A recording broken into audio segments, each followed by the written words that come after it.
Welcome to our channel.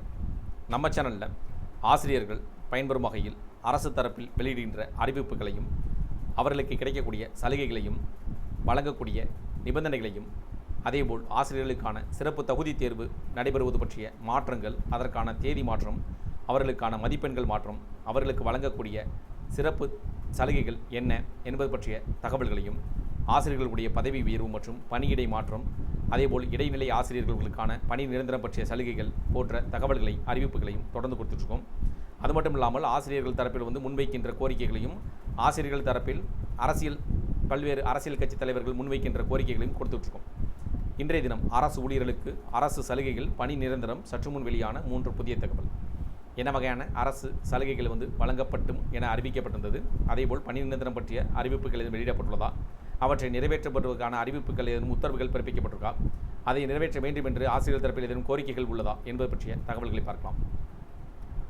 தற்போதுள்ள 11,773 பகுதி நேர ஆசிரியர்களின் எதிர்காலம் மற்றும் குடும்ப நலனை கருத்தில் கொண்டு தாவேகா அரசு தனது தேர்தல் வாக்குறுதியின்படி பணி நிரந்தரம் செய்ய வேண்டும் என்று தமிழ்நாடு பகுதி நேர ஆசிரியர்கள் கூட்டமைப்பு வலியுறுத்தியுள்ளது.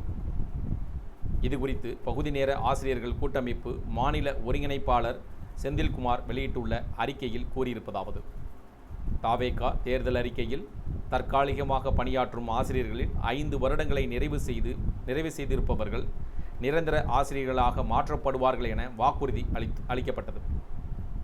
இதன்படி 16 கல்வி ஆண்டுகளாக தற்காலிகமாக பணிபுரிகின்ற உடற்கல்வி, ஓவியம், தொழிற்கல்வி பகுதி நேர ஆசிரியர்களை முதலமைச்சர் விஜய் நிரந்தரம் செய்ய வேண்டும் என கோரிக்கை வைத்து வலியுறுத்தப்பட்டு வருகிறது. பகுதி நேர ஆசிரியர்களுக்கு தற்போது வழங்கப்படுகிற ரூபாய் 15,000 தொகுப்பூதிய சம்பளத்தை வைத்துக்கொண்டு இன்றைய விலைவாசி உயர்வில் குடும்பங்களை நடத்த முடியாமல் பரிதவித்து வருகிறார்கள். வாழ்வாதாரத்திற்காக போராடி ஏற்கனவே 15 கல்வியாண்டுகள் முடிந்துவிட்டது. பலர் தற்போது 50 வயதை கடந்து விட்டனர். இன்றைய நிலையில் பணி நிரந்தரம் செய்தாலும் சில ஆண்டுகளில் பணி ஓய்வை அடைந்து விடுவார்கள். பல ஆண்டுகள் மாணவர்கள் கல்வி நலனுக்காக உழைத்தவர்களை முதல்வர் விஜய் அங்கீகரித்து தமிழக அரசு பணிக்கு ஈர்க்க வேண்டும். அரசு சலுகைகள் கிடைத்து சில காலமாவது நல்ல வாழ்க்கை வாழ தாவேகா அரசு நல்ல முடிவை எடுக்க வேண்டும்.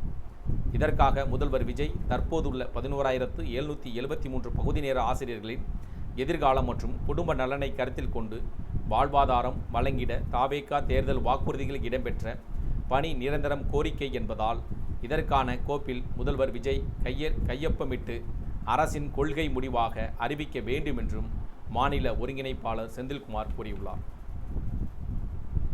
இந்த கோரிக்கை பற்றிய விவரங்கள் உங்களுக்கு பயனுள்ளதாக இருந்துச்சுன்னா வீடியோக்கு ஒரு லைக் பண்ணுங்கள். மீண்டும் இதேபோல் ஒரு பயனுள்ள தகவலில் சந்திப்போம். நன்றி.